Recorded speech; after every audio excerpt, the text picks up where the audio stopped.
परंतु आज हम आपके सामने कुछ सेकंड की एक वीडियो दिखाएंगे जो ये दिखाएगा कि आंखों के द्वार खुलने के साथ साथ निर्लज्जता के द्वार किस प्रकार से खुल रहे हैं। श्री अरविंद केजरीवाल जी, जिनका वैभवपूर्ण प्रासाद,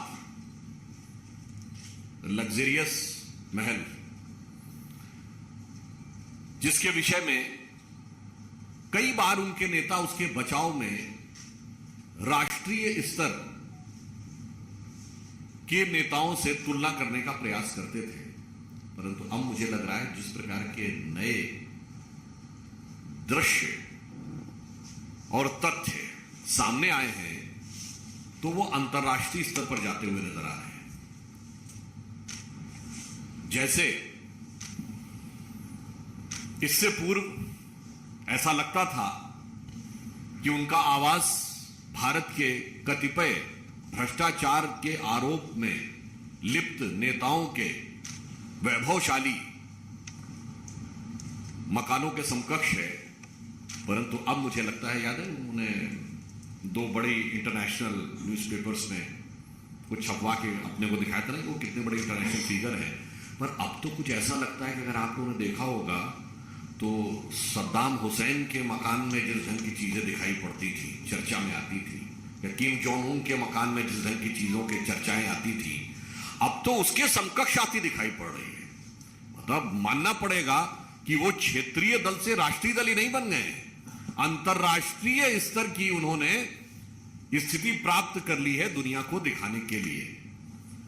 और इसलिए मैं अनुरोध करूंगा हरीश जी से कि पहले आप लोगों को कुछ सेकंड का एक वीडियो दिखा दें, उसके बाद हम अपना आगे का वक्तव्य आपके समक्ष रखें।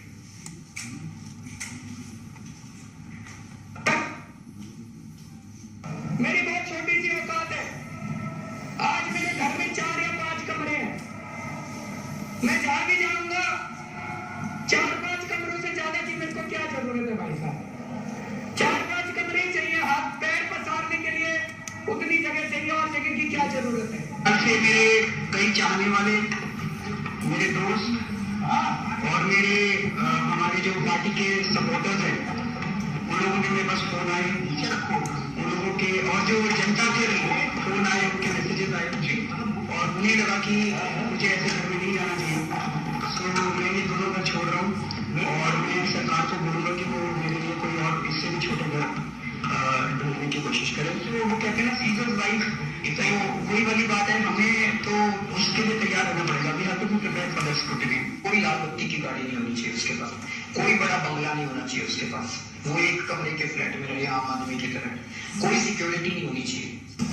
तो इस पार्टी से जो नेता जीत के आएंगे, जो लोग जीत के आएंगे, वो बड़े बंगले मिलेंगे। आप लोगों के इलाके से कोई आदमी जीता, वो आप लोगों के बीच में रहेगा, अपने मकान में रहता रहेगा, जहाँ रहेगा तो नहीं रहेगा, उसको बड़ा बंगला नहीं रहेगा, आप ही की तरह जिएगा, उसकी कोई सिक्योरिटी नहीं होगी, कोई सिक्योरिटी नहीं देगा इस पार्टी का, आप ही की तरह जीता रहेगा, आप ही के बीच में से एक आदमी निकल के एमएलए बनेगा या एमपी बनेगा, आप ही जाओगे।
जैसा कि आपने देखा कि ये सेंसर वाले जो दरवाजे हैं ये बड़े संस्थानों में, बड़ी पब्लिक प्लेसेस में, एयरपोर्ट्स में यूज किए जाते हैं, इवन कोविड से पहले भी, इसलिए ताकि लोगों को टच करने की आवश्यकता न पड़े।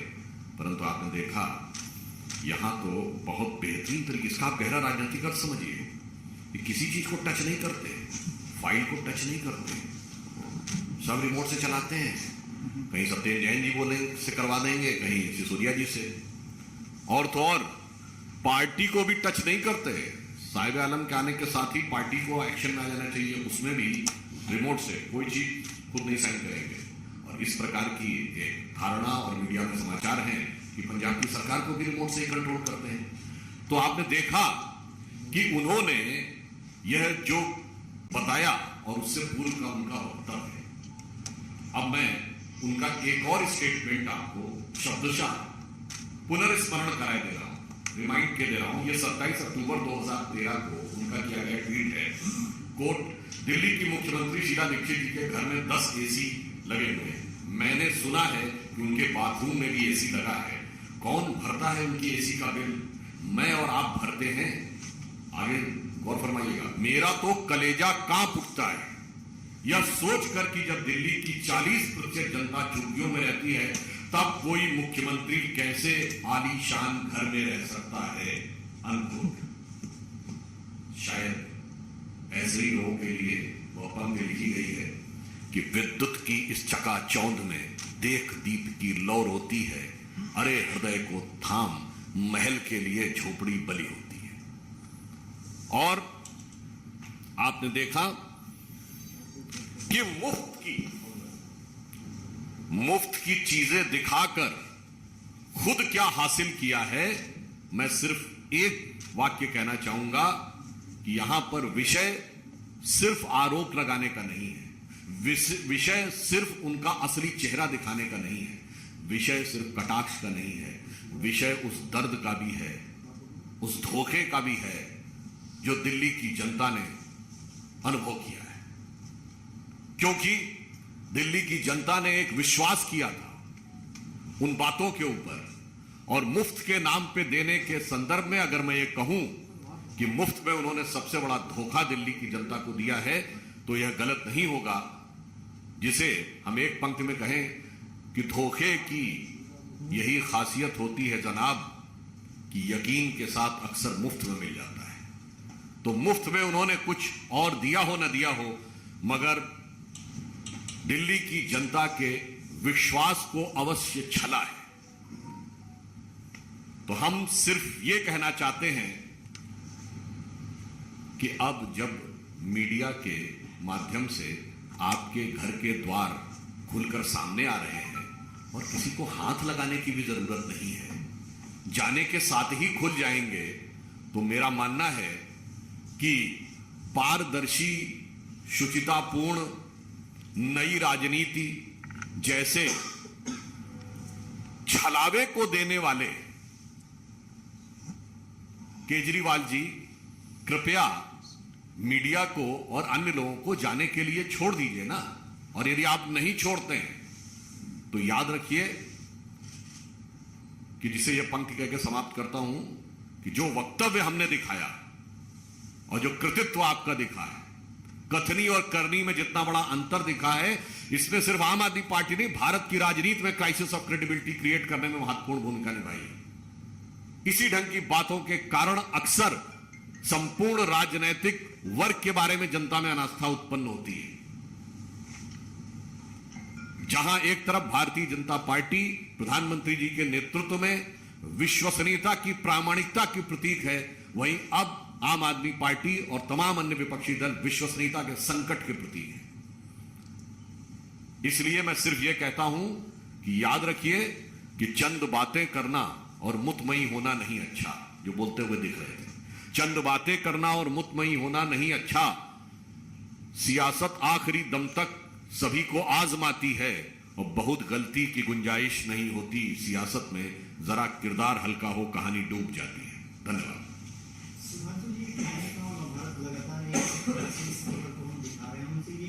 कर रहे थे कि कैमरे को अंदर जाने की अनुमति दे, लेकिन कल तस्वीरें हमने अपने टेलीविजन पर दिखाई। आपको क्या लगता है कि अरविंद केजरीवाल के चुप रहने से, कोई भी जवाब नहीं देने की सत्ता से, ये जो आरोप उनके ऊपर लगे हैं वो धुल जाएंगे या कम हो जाएंगे चुप्पी से? मुझे लग रहा है कि आज वो निशब्द हो गए हैं। आज अगर वो आप उनसे कुछ पूछना चाहें तो उन्हें समझ में नहीं आ रहा होगा कि वो बोले क्या, क्योंकि कई बार बहुत अधिक बोल देने से भी समस्या उत्पन्न हो जाती है। कुछ ये भी कह सकते हैं शायद वो अपने बोलने कोटा पहले ही पूरा कर चुके हैं, जरूरत से ज्यादा बोल चुके हैं।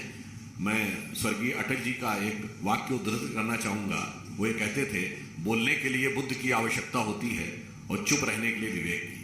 तो ये तथाकथित सबसे पढ़े लिखे IIT ग्रेजुएट समय से पहले ही ज्यादा बोल चुके हैं, तो शायद अब आप लोगों के शब्दों पे बोलने के लिए वो शब्द विहीन हो गए।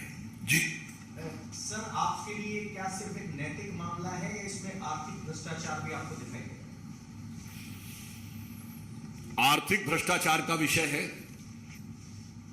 राजनैतिक छल और प्रपंच का विषय है, और नैतिक दृष्टि से जनता के विश्वासघात का विषय है, और तकनीकी दृष्टि से एक ही प्रोजेक्ट के लिए 5 अलग अलग हिस्सों में उस सीमा में जाकर टेंडर जारी करना जिसमें कि आपको शायद टेंडर की भी जरूरत ना हो और आप अपने मन मर्जी से खर्च कर सके। जो मैंने एक बार प्रेस कॉन्फ्रेंस में बताया था कि 9 करोड़ 99 लाख रुपए का एस्टीमेट CM ऑफिस और जो उनके स्टाफ के आवास के लिए इतना सटीक गणना जो की 9 करोड़ 99 लाख, क्योंकि 10 करोड़ होते ही आपको सारी प्रक्रियाओं में आना पड़ता। तो ये टेक्निकल विषय है। तो this is both technical, financial, moral and political, all the 4 dimensions. As you said that it could be a case of the financial fraud also, given the fact that how the prices of various equipment could have been inflated. LG has asked to secure all the files, and yesterday around 47 files have been secured by the LG office. How do you see the whole situation going? You want an ACB to review this particular the whole Sheeshman operation. You want an ACB to investigate this, whether you will be filing a complaint or not, sir? If LG has taken the cognizance of the matter, I think he will take any appropriate legal and technical instrument to deal with it. And as far as the government agencies is concerned, they will also deal the matter as it is required by considering all the technicalities and the legalities. But since we are the political party, so we want to ask, as a representative of political party, a political and moral answer from Aam Aadmi Party, because they try to become self-proclaimed one and only exclusive copyright holder of the morality in the politics, which has been totally shattered.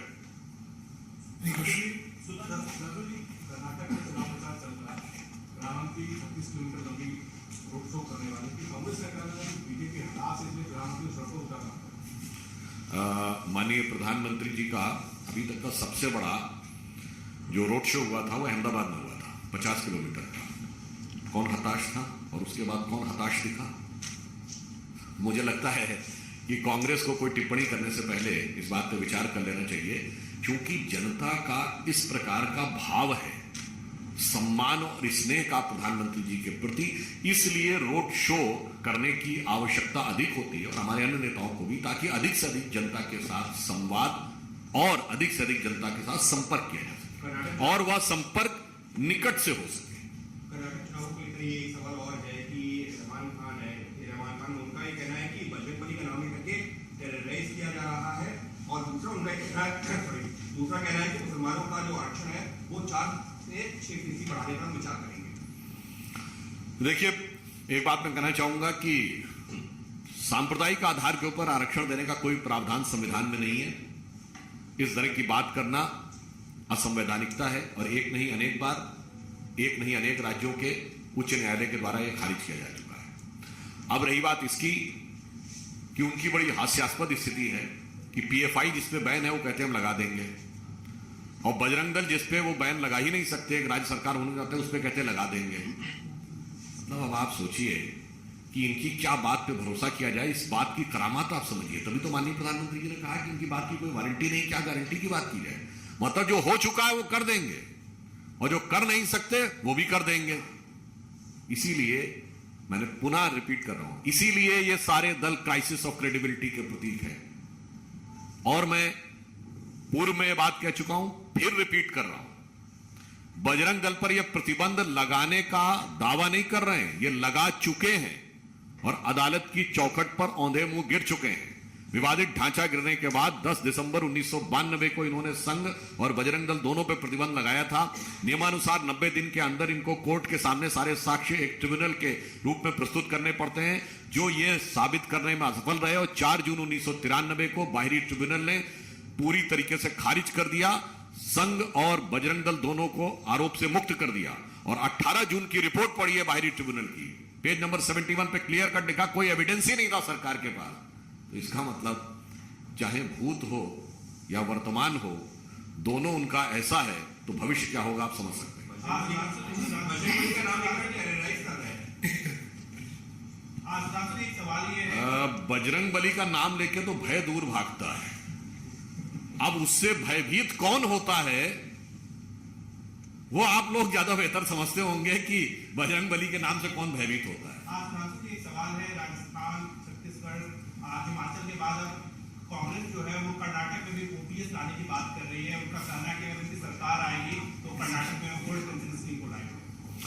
देखिए, उनके जितने भी दावे हैं इन पे भरोसा नहीं किया जा सकता, क्योंकि इतने वर्ष तक उन लोग जगह जगह सत्ता में रहे, 10 वर्ष केंद्र में रहे, उन्होंने नहीं किया। इसीलिए मैं कह रहा हूं उनकी किसी बात के ऊपर भरोसा नहीं किया जा सकता, क्योंकि पूर्व में इतने लंबे समय तक रहने के बाद जो काम नहीं किए। अच्छा, और कोई पार्टी कहे तो समझ में आता है, ये 55 साल इन्होंने सीधे इनके परिवार ने राज किया है 60 में से, और उसके बाद कहें अब हम ये करके दिखाएंगे, तो यानी आपके पहले नेहरू जी, इंदिरा जी, राजीव जी, और फिर आपकी माता जी का डी फैक्टो रूल, और उसके बाद अब आप कहें कि हम करेंगे, तो उसे मतलब शब्दशः न लिया जाए।